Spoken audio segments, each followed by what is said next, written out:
ನಮಸ್ತೆ ವೀಕ್ಷಕರೇ, ಎಲ್ಲರಿಗೂ ಟ್ಯಾರೋ ಲೈಫ್ ಯೂಟ್ಯೂಬ್ ಚಾನಲ್ಗೆ ಆತ್ಮೀಯವಾದ ಸ್ವಾಗತ. ನಾನು ಡಾಕ್ಟರ್ ರಮ್ಯಾ. ವೀಕ್ಷಕರೇ, ಇವತ್ತಿನ ದಿನ ನಾವು ಬಹಳ ಒಂದು ವಿಶೇಷವಾದ ರೀಡಿಂಗನ್ನು ಮಾಡ್ತಾ ಇದ್ದೀವಿ. ಯಾಕೆ ಅಂದರೆ ಎಲ್ಲರಿಗೂ ಗೊತ್ತಿರೋ ಹಾಗೆ ರಿಲೇಶನ್ಶಿಪ್ ಅನ್ನೋದು ನಮ್ಮ ಜೀವನದಲ್ಲಿ ತುಂಬ ಮುಖ್ಯವಾದ ಒಂದು ಅಂಶ. ಪ್ರೀತಿ, ಎಮೋಷನ್ಸ್, ಅಟ್ಯಾಚ್ಮೆಂಟ್ ಅಂತಕ್ಕಂಥದ್ದು ಮಾನವ ಒಂದು ಜಾತಿಗೆ ಬಹಳ ಒಂದು ಹತ್ತಿರ ಆಗಿರ್ತಕ್ಕಂತಹ ಒಂದು ಫೀಲಿಂಗ್, ಒಂದು ನೀಡ್ ಅಂತಲೇ ಹೇಳ್ಬೋದು. ಕೆಲವ್ರಿಗೆ ಎಷ್ಟೋ ಜನ ಪ್ರಶ್ನೆ ಇರುತ್ತೆ, ಮೇಡಮ್ ನಾನು ಪ್ರೀತಿಸಿದವರು ಮತ್ತೆ ನನ್ನ ಲೈಫಲ್ಲಿ ವಾಪಸ್ ಬರ್ತಾರಾ, ಅಥವಾ ಅವರು ಮೂವ್ ಆನ್ ಆಗಿಬಿಟ್ಟಿದ್ದಾರಾ, ಅಥವಾ ಅವರ ಒಂದು ಮನಸ್ಥಿತಿ ಯಾವ ರೀತಿ ಇದೆ ಈ ಒಂದು ಕ್ಷಣಕ್ಕೆ, ದಯವಿಟ್ಟು ತಿಳಿಸ್ಕೊಡಿ ಅಂತ. ಸೊ ಎಸ್, ಟ್ಯಾರೋ ರೀಡಿಂಗ್ ಮಾಡೋದರ ಮುಖಾಂತರ ಅವರ ಒಂದು ಕರೆಂಟ್ ಫೀಲಿಂಗ್ಸ್ ನಿಮ್ಮ ಬಗ್ಗೆ ಏನಿದೆ, ಅವರ ಒಂದು ಮನಸ್ಥಿತಿ ಯಾವ ರೀತಿ ಇದೆ. ಯಾಕಂದರೆ ಎಷ್ಟೋ ಜನ ಪಾಪ ನೋ ಕಮ್ಯುನಿಕೇಷನಲ್ಲಿ ಇರ್ತೀರಾ, ಅಥವಾ ನೀವು ತುಂಬಾ ಅವ್ರಿಗೆ ಮೆಸೇಜು ಕಾಲ್ ಮಾಡೋದಕ್ಕೆ ಟ್ರೈ ಮಾಡ್ತಾ ಇರ್ತೀರಾ, ಆದರೆ ಅವರು ರಿಸೀವ್ ಮಾಡ್ತಾ ಇರಲ್ಲ, ಅಥವಾ ಸರಿಯಾಗಿ ಒಂದು ರೆಸ್ಪಾನ್ಸ್ ಅಂತಕ್ಕಂಥದ್ದು ಕೊಡ್ತಾ ಇರೋದಿಲ್ಲ. ಸೊ ಈ ಥರ ಸಾಕಷ್ಟು ವಿಚಾರಗಳಲ್ಲಿ ಸಿಕ್ಕಾಕೊಂಡು ಒಂಥರ ಹೇಳಬೇಕು ಅಂದರೆ ಒಂದು ರೀತಿ ಒಂದು ಕಡೆ ಭಯ ಆಗ್ತಾ ಇರುತ್ತೆ, ಇನ್ನೊಂದು ಕಡೆ ತಳಮಳ ಆಗ್ತಾ ಇರುತ್ತೆ, ಮುಂದೇನಾಗುತ್ತೆ, ಫ್ಯಾಮಿಲಿಗೆ ಏನು ಉತ್ತರ ಕೊಡೋದು, ಅಥವಾ ಹೆಂಗೆ ಇದನ್ನು ನಿಭಾಯಿಸೋದು, ಈ ಎಲ್ಲ ವಿಚಾರಗಳು ತುಂಬ ಒಂದು ರೀತಿ ಪ್ರಶ್ನೆ ರೀತಿ ಕಾಡ್ತಾ ಇರುತ್ತೆ ನಿಮಗೆ, ಅಲ್ವಾ? ಹಾಗಾಗಿ ಇವತ್ತಿನ ಒಂದು ರೀಡಿಂಗಲ್ಲಿ, ಇದು ಜನರಲ್ ರೀಡಿಂಗ್ ಆಗಿರುತ್ತೆ ವೀಕ್ಷಕರೇ. ನಿಮಗೆ ವೈಯಕ್ತಿಕವಾಗಿ ಏನಾದ್ರು ರೀಡಿಂಗ್ ಬೇಕು ಅಂತಂದರೆ ಖಂಡಿತ ಡಿಸ್ಕ್ರಿಪ್ಷನ್ ಬಾಕ್ಸಲ್ಲಿ ಕೊಟ್ಟಿರ್ತಕ್ಕಂಥ ನಂಬರ್ಗೆ ಕರೆ ಮಾಡಿ ಅಪಾಯಿಂಟ್ಮೆಂಟ್ನ ಚಾರ್ಜಬಲ್ ಬೇಸಿಸ್ ಮೇಲೆ ನೀವು ಬುಕ್ ಮಾಡ್ಕೋಬೇಕಾಗತ್ತೆ. ಸೊ ಬನ್ನಿ ವಿಡಿಯೋವನ್ನು ಶುರು ಮಾಡೋಣ. ಸೊ ಮೊದಲನೇದಾಗಿ,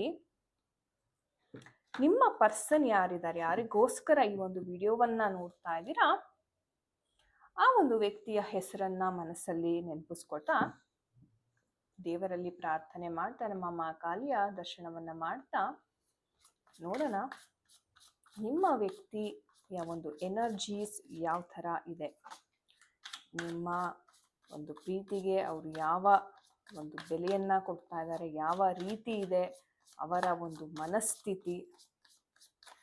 ಯೂನಿವರ್ಸ್, ಏಂಜಲ್ಸ್ ಗೈಡ್ ಮಾಡಿ, ಯಾವ ರೀತಿ ಇದೆ ಅವರ ಒಂದು ಎನರ್ಜೀಸ್. ಓಕೆ, ಏನು ನಡೀತಾ ಇದೆ. ಓಕೆ, ಈ ಕಾರ್ಡ್ ಸಹ ಬಂದಿದೆ. ಏನು ನಡೀತಾ ಇದೆ ಅವರ ಒಂದು ಲೈಫಲ್ಲಿ. ನೋ ಕಮ್ಯುನಿಕೇಷನ್ ಯಾತಕ್ಕೋಸ್ಕರ ಆಗಿದೆ, ಏನಾದರೂ ಜಗಳ ಮಾಡಿದ್ದೀರಾ, ಓಕೆ, ಅಥವಾ ಏನಾದರೂ ಪ್ರಾಬ್ಲಮ್ ಆಗಿರ್ತಕ್ಕಂಥ ಪರಿಸ್ಥಿತಿ ಇದೆಯಾ, ಏನು ರೀಸನ್, ಯಾಕೆ ನಿಮ್ಮ ವ್ಯಕ್ತಿ ನಿಮ್ಮ ಜೊತೆ ಸರಿಯಾಗಿ ಮಾತಾಡ್ತಾ ಇಲ್ಲ. ಎಸ್, ಓಕೆ ವೀಕ್ಷಕರೇ, ಸೊ ಇಷ್ಟು ಎನರ್ಜೀಸ್ ಬಂದಿದೆ. ನಾನು ಒಂದೊಂದೇ ನಿಮಗೆ ಎಕ್ಸ್ಪ್ಲೇನ್ ಮಾಡ್ತೀನಿ.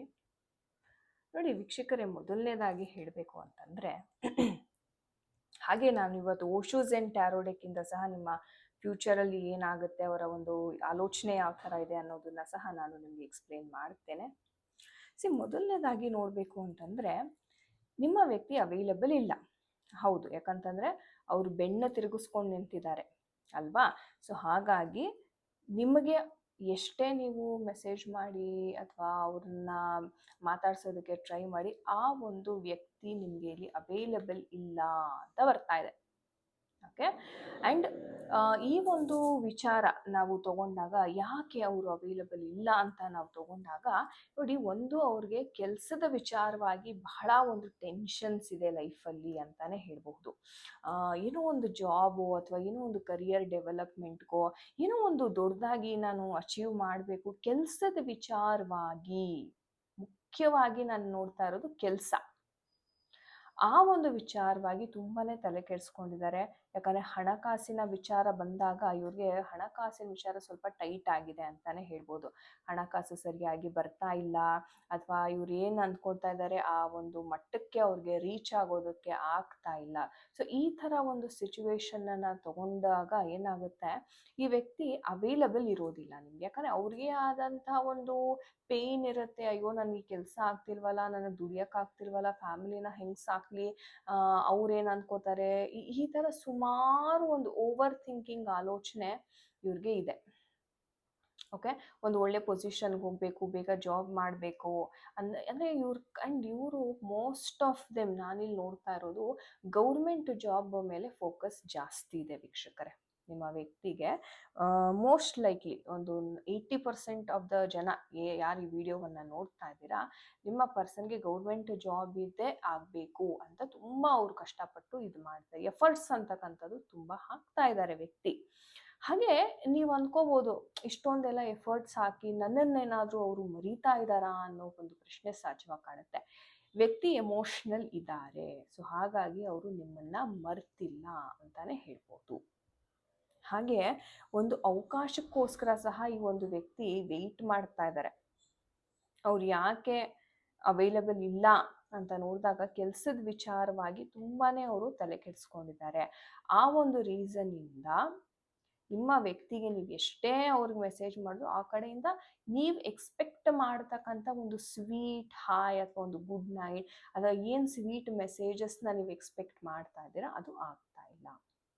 ಆ್ಯಂಡ್ ಹೇಳಬೇಕು ಅಂದರೆ ಇವ್ರಿಗೆ ಒಂದು ಅವಕಾಶ ಏನೋ ಸಿಗುತ್ತೆ, ಆದರೆ ಈ ಅವಕಾಶ ಸಿಕ್ಕ ನಂತರವೂ ಅವರ ಮೈಂಡಲ್ಲಿ ಕನ್ಫ್ಯೂಷನ್ಸ್ ಅಂತಕ್ಕಂಥದ್ದು ಇರುತ್ತೆ. ಅಂದರೆ ಈ ವ್ಯಕ್ತಿಗೆ ಡಿಸಿಷನ್ ಮಾಡೋದಕ್ಕೆ ಬಹಳ ಸಮಯ ತಗೊಳುತ್ತೆ. ಈ ವ್ಯಕ್ತಿ ಸುಮ್ಮನೆ ಸಿಕ್ಕಿದ ತಕ್ಷಣ ಯಾವುದೋ ಒಂದು ಒಪ್ಕೊಳ್ತಕ್ಕಂಥ ವ್ಯಕ್ತಿ ಅಲ್ಲ. ಇವ್ರಿಗೆ ಏನೇ ಬೇಕಂದ್ರೂ ಓಕೆ ನಾನು ಗ್ರೇಟ್ ಆಗಿರಬೇಕು, ದೊಡ್ಡದಾಗಬೇಕು, ನನಗೆ ದೊಡ್ಡದಾಗಿ ಹೆಸರನ್ನು ಮಾಡಬೇಕು, ದೊಡ್ಡ ಪೊಸಿಷನ್ಗೆ ಹೋಗಬೇಕು, 4 ಜನ ನನ್ನನ್ನು ನೋಡಿದ್ರೆ ಗುರ್ತಿಸೋ ಹಾಗೆ ಇರಬೇಕು, ಆ ಆಸೆ ಅಂತಕ್ಕಂಥದ್ದು ವಿಪರೀತ ಇದೆ. ಸೊ ಹಾಗಾಗಿ ಇವ್ರಿಗೆ ಆಪರ್ಚುನಿಟಿ ಸಿಕ್ಕಿದ್ರೂ ಕೆಲವೊಮ್ಮೆ ಕೈ ಬಿಟ್ಬಿಡ್ತಾರೆ. ಯಾಕಂತಂದರೆ ಇವ್ರಿಗೆ ಬಹಳ ಕನ್ಫ್ಯೂಷನ್ಸ್ ಇರುತ್ತೆ ಲೈಫಲ್ಲಿ. ಆ್ಯಂಡ್ ನಿಮಗೆ ಯಾಕೆ ಅವರು ರೆಸ್ಪಾಂಡ್ ಮಾಡ್ತಾ ಇಲ್ಲ, ಇದು ಅಲ್ವಾ ನಮಗೆ ಮುಖ್ಯವಾಗಿ ಬೇಕಾಗಿರೋದು. ಯಾಕೆ ರೆಸ್ಪಾಂಡ್ ಮಾಡ್ತಿಲ್ಲ ಅಂತ ನೋಡಿದ್ರೆ ಕರೆಂಟ್ಲಿ ಅವ್ರಿಗೆ ಅಸಮಾಧಾನ ಇದೆ. ರೀಸನ್ ನಾನು ಹೇಳ್ತಾ ಇರೋದು. ಓಕೆ, ರೀಸನ್ ಯಾಕೆ ಮೆಸೇಜ್ ಮಾಡ್ತಿಲ್ಲ ಅಥವಾ ನಿಮ್ಮ ಮೆಸೇಜಸ್ಗೆ ಯಾಕೆ ರಿಪ್ಲೈ ಮಾಡ್ತಾ ಇಲ್ಲ, ಸ್ಲೋ ಆಗಿ ಮಾಡೋದು, ಡಿಲೇಡ್ ಆಗಿ ಮಾಡೋದು, ಅಥವಾ ನೋಡಿದ್ರೂ ಸುಮ್ಮನಿದ್ದು ಬಿಡೋದು, ಯಾಕೆ ಹಂಗಾಗ್ತಾ ಇದೆ? ಸೊ ಎಸ್, ಅಫ್ಕೋರ್ಸ್ ಇವ್ರಿಗೆ ತುಂಬಾ ಒಂಥರ ಸಿಟ್ಟು ಬಂದಿದೆ, ಕೋಪ ಬಂದಿದೆ ಅಂತಲೇ ಹೇಳ್ಬೋದು. ಯಾಕಂತಂದರೆ ಈ ವ್ಯಕ್ತಿಗೆ ನಾನು ಹೇಳ್ದಂಗೆ ಏನೂ ಕೆಲಸ ಆಗ್ತಾ ಇಲ್ವಲ್ಲ, ನಾನು ಇಷ್ಟು ಕಷ್ಟಪಡ್ತೀನಿ, ಬೇರೆಯವರು ಏನೂ ಕಷ್ಟಪಡ್ದೇ ಇದು ಮಾಡ್ತಾ ಇದ್ದಾರಲ್ಲ, ಹೇಗೆ ಸಾಧ್ಯ ಇದು ಅನ್ನೋ ಹಲವಾರು ಸಿಟ್ಟು, ಕೋಪ, ತನ್ನ ಮೇಲೆ ತನಗೆ ಒಂಥರ ಸಿಟ್ಟು ಮಾಡ್ಕೊಳ್ತಕ್ಕಂಥ ಸನ್ನಿವೇಶಗಳು. ಓಕೆ, ಆ್ಯಂಡ್ ಅವ್ರಿಗೆ ಹೇಳಬೇಕಂದ್ರೆ ಫ್ರೆಂಡ್ಸ್ ಸರ್ಕಲ್ ಬಹಳಷ್ಟು ಜನ ಇದ್ದಾರೆ ವೀಕ್ಷಕರೇ. ಫ್ರೆಂಡ್ಸ್ ಸರ್ಕಲ್ ಬಹಳಷ್ಟು ಇದ್ದಾರೆ. ಆ್ಯಂಡ್ ಫ್ರೆಂಡ್ಸ್ ಜನ ಒಂದು ಏನು ರೆಸ್ಪೆಕ್ಟ್ ಕೊಡ್ತಾರೆ ಈ ಒಂದು ವ್ಯಕ್ತಿ, ಅವರ ಮಾತುಗಳಿಗೆ ತುಂಬ ಕೇಳುವಂಥದ್ದು. ಓಕೆ, ಸೊ ಹಾಗಾಗಿ ಈ ವ್ಯಕ್ತಿಗೆ ಅವಕಾಶ ಏನೋ ಸಿಗುತ್ತೆ, ಆದರೆ ಸ್ನೇಹಿತರ ಮಾತನ್ನು ಕೇಳಿಕೊಂಡು ಕೆಲವೊಮ್ಮೆ ತಪ್ಪು ನಿರ್ಧಾರ ಮಾಡುವಂತಹ ಸನ್ನಿವೇಶಗಳುಂಟು. ಸೊ ಅದಕ್ಕೆ ನೋಡಿ, ಅವ್ರಿಗೆ ಭಾಗ್ಯದ ಬಾಗಿಲು ತೆರೆಯೋ ಮುಂಚೆನೇ ಅದು ಮುಚ್ಚೋಗುತ್ತೆ. ಯಾಕಂತಂದರೆ ಅವರ ಫ್ರೆಂಡ್ಸ್ ಸರ್ಕಲ್ ಅಂತರದ್ದಿದೆ. ಸೊ ಇವರು ಸಜ್ಜನರ ಸಹವಾಸವನ್ನು ಮಾಡಬೇಕಾಗಿದೆ. ಸೊ ಅದು ಸಹ ಬಹಳ ಒಂದು ಮುಖ್ಯವಾದ ಅಂಶ. ಸಜ್ಜನರ ಸಂಘ ಹೆಜ್ಜೇನು ಸವಿದಂತೆ ಅಂತ ಗಾದೆ ಇದೆ ಅಲ್ವಾ? ಸೊ ನಿಮ್ಮ ಸುತ್ತಮುತ್ತಲಿನ ಜನ ಯಾವ ರೀತಿ ಇರ್ತಾರೆ, ಸೊ ಈ ವ್ಯಕ್ತಿ ಸಹ ಅದೇ ರೀತಿ ಆಗ್ತಾರೆ. ಸೊ ಸದ್ಯದ ಪರಿಸ್ಥಿತಿ ನೋಡೋದಾದರೆ ಇವ್ರಿಗೆ ಒಂದು ಕೆಲಸದ ಟೆನ್ಷನು, ಹಣಕಾಸಿನ ಟೆನ್ಷನ್ನು, ಏನು ಮಾಡಬೇಕು, ಹೇಗೆ ಮಾಡಬೇಕು, ನನ್ನ ಜೀವನವನ್ನು, ಬದುಕನ್ನು ಹೇಗೆ ಕಟ್ಕೋಬೇಕು ಅನ್ನೋದರ ಒಂದು ಟೆನ್ಷನ್, ಸ್ಟ್ರೆಸ್ ಜಾಸ್ತಿ ಇದೆ. ಸೊ ಹಾಗಾಗಿ ಏನಾಗ್ತಾ ಇದೆ, ನಿಮ್ಮ ಮೇಲೆ ಅಷ್ಟು ಇಂಟ್ರೆಸ್ಟ್ ಅಂತಕ್ಕಂಥದ್ದು ಈ ವ್ಯಕ್ತಿ ತೋರಿಸ್ತಿಲ್ಲ ಅಲ್ವಾ? ಏನು ನಡೀತಾ ಇದೆ ಅವರ ಮೈಂಡ್ ಸೆಟ್ಟಲ್ಲಿ ನೋಡೋಣ. ಇಶ್ಯೂಸ್ ಎಂಟಾರು ಅವರ ಮೈಂಡ್ ಸೆಟ್ ನಿಯರ್ ಫ್ಯೂಚರಲ್ಲಿ ಏನಾಗಬಹುದು ಅದು ಸಹ ನಾನು ಹೇಳ್ತೀನಿ ನಿಮಗೆ. ನಿಯರ್ ಫ್ಯೂಚರ್ ಹೇಳಿ, ನಿಯರ್ ಫ್ಯೂಚರಲ್ಲಿ ಏನಾಗ್ಬೋದು, ಒಂದು ಚೇಂಜ್, ಒಂದು ಅವಕಾಶ ಅಂತೂ ಬರ್ತಾ ಇದೆ. ಎಸ್, ಅಫ್ಕೋರ್ಸ್ ಬರ್ತಾ ಇದೆ. ಆ್ಯಂಡ್ ದ ಫೂಲ್ ಕಾರ್ಡ್ ಸಹ ಬರ್ತಾ ಇದೆ. Very good. ಇನ್ನೇನಿದೆ, ಓಕೆ, ದ ಔಟ್ಸೈಡರ್. ನಾನು ಹೇಳ್ದಂಗೆ ಅವರ ಫ್ರೆಂಡ್ಸ್ ಸರ್ಕಲ್ ಏನಿದೆ, ಓಕೆ, ಅವರ ಫ್ರೆಂಡ್ ಸರ್ಕಲ್ನ ಅವ್ರು ಪ್ರಾಪರಾಗಿ ನೋಡಿಕೊಂಡ್ರೆ ಎಲ್ಲವೂ ಆಟೋಮೆಟಿಕ್ಕಾಗಿ ಈಡೇರುತ್ತೆ.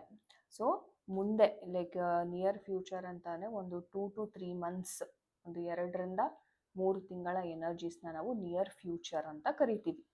ಓಕೆ, ಸೊ ಆ ಒಂದು 2 ರಿಂದ 3 ತಿಂಗಳ ಒಂದು ಅವಧಿನಲ್ಲಿ ಒಂದು ಚೇಂಜ್ ಅಂತಕ್ಕಂಥದ್ದು ನಿಮ್ಮ ಪರ್ಸನಿನ ಲೈಫಿಗೆ ಬರ್ತಿದೆ.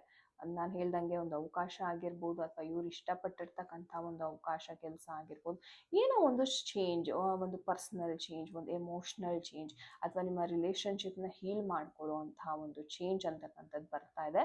ನಿಮ್ಮ ವ್ಯಕ್ತಿ ರಿಸ್ಕ್ ತಗೊಳ್ಳೋಕ್ಕೆ ರೆಡಿ ಆಗ್ತಾ ಇದ್ದಾರೆ.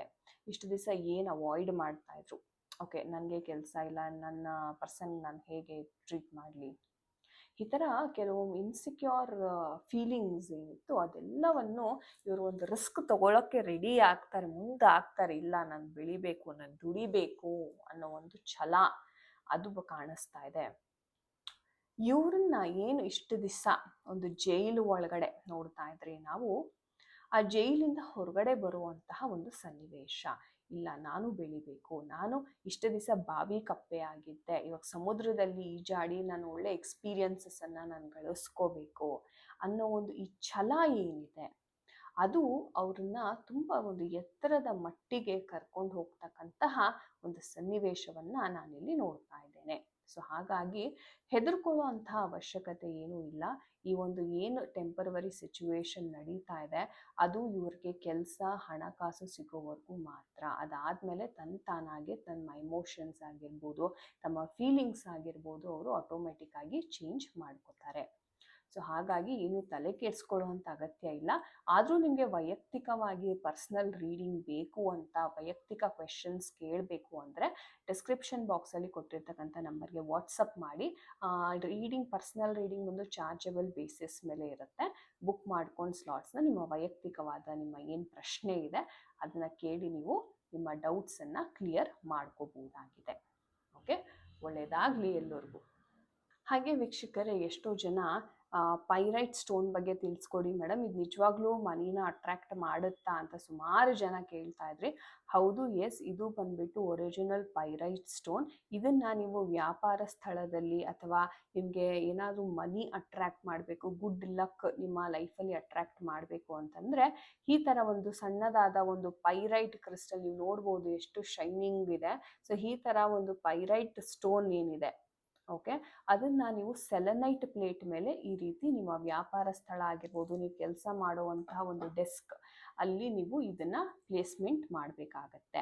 ಸೊ ಪ್ಲೇಸ್ಮೆಂಟ್ ಮಾಡಿದಾಗ ತುಂಬ ಅತ್ಯದ್ಭುತವಾದ ಅವಕಾಶಗಳು, ಸಕ್ಸಸ್, ನೇಮ್, ಫೇಮ್ ಅಂತಕ್ಕಂಥದ್ದು ಬರುತ್ತೆ. ಯಾಕಂದರೆ ಪೈರೈಟ್ ಬಂದು ರೂಟ್ ಚಕ್ರಾಗೆ ರಿಲೇಟೆಡ್ ಆಗಿರ್ತಕ್ಕಂಥ ಕ್ರಿಸ್ಟಲ್. ನಿಮ್ಮ ರೂಟ್ ಚಕ್ರ ಮೇನ್ಲಿ ನಿಮ್ಮ ವ್ಯಾಪಾರ, ಹಣಕಾಸು, ಸ್ಟೆಬಿಲಿಟಿಗೆ ಕಾರಣ ಆಗಿರ್ತಕ್ಕಂಥ ಚಕ್ರ ಅದು. ಸೊ ಆ ಚಕ್ರಕ್ಕೆ ಪೆಟ್ಟು ಬಿತ್ತು ಅಂದರೆ ನಿಮಗೆ ಹಣಕಾಸು ಬರಲ್ಲ, ಉದ್ಯೋಗದಲ್ಲಿ ಸ್ಟೆಬಿಲಿಟಿ ಇರೋಲ್ಲ, ಲೈಫಲ್ಲಿ ಸ್ಟೆಬಿಲಿಟಿ ಇರಲ್ಲ. ಸೊ ಈ ಥರ ಸಮಸ್ಯೆಯಿಂದ ಯಾರಾದರೂ ಇದ್ದೀನಿ, ನನಗೆ ಈ ಥರ ಸರಿಯಾದ ನೆಲೆ ಸಿಗ್ತಾ ಇಲ್ಲ ಅನ್ನೋರು ಖಂಡಿತ ಪೈರೈಟ್ ಕ್ರಿಸ್ಟಲ್ನ ಯೂಸ್ ಮಾಡಿಕೊಂಡು ಲಕ್ ಅಂತಕ್ಕಂಥದ್ದು, ಆಪರ್ಚುನಿಟಿ, ದುಡ್ಡು ಅಂತಕ್ಕಂಥದ್ದನ್ನು ನೀವು ನಿಮ್ಮ ಲೈಫಲ್ಲಿ ಖಂಡಿತ ಅಟ್ರಾಕ್ಟ್ ಮಾಡ್ಕೋಬೋದು. ಓಕೆ, ಸೊ ಯಾರಿಗೆಲ್ಲ ಅವಶ್ಯಕತೆ ಇದೆ ಒರಿಜಿನಲ್ ಪೈರೈಟ್ ಕ್ರಿಸ್ಟಲ್, ಅದು ಬ್ರೇಸ್ಲೆಟ್ ರೂಪದಲ್ಲೂ ಧರಿಸ್ಬೋದು, ಇಲ್ಲಾಂದರೆ ನಿಮಗೆ ರಾ ಪೈರೈಟ್ ಸ್ಟೋನ್ ಸಹ ಸಿಗುತ್ತೆ. ಯಾರಿಗಾದರೂ ಬೇಕು ಅನ್ನುವವರು ಖಂಡಿತ ಮೆಸೇಜ್ ಮಾಡಿ. ನಿಮಗೆ ಅದು ಪ್ರೈಸ್ ಎಷ್ಟಾಗುತ್ತೆ, ಎಷ್ಟು ದಿವಸದಲ್ಲಿ ಡೆಲಿವರಿ ಸಿಗುತ್ತೆ ಅಂತಂದ ಮಾಹಿತಿಯೆಲ್ಲ ನೀವು ತಿಳ್ಕೊಬೋದಾಗಿದೆ. ತುಂಬ ಧನ್ಯವಾದಗಳು ವೀಕ್ಷಕರೇ, ಇಷ್ಟು ಹೊತ್ತು ನಿಮ್ಮ ತಾಳ್ಮೆಯಿಂದ ಈ ಒಂದು ವಿಡಿಯೋವನ್ನು ನೋಡಿದ್ದಕ್ಕೆ. ಮತ್ತೊಮ್ಮೆ ಮುಂದಿನ ಒಂದು ಸಂಚಿಕೆಯಲ್ಲಿ ಭೇಟಿ ಮಾಡೋಣ. ಎಲ್ಲರಿಗೂ ನಮಸ್ತೆ. ಹರೇ ಕೃಷ್ಣ ಎವ್ರಿವನ್.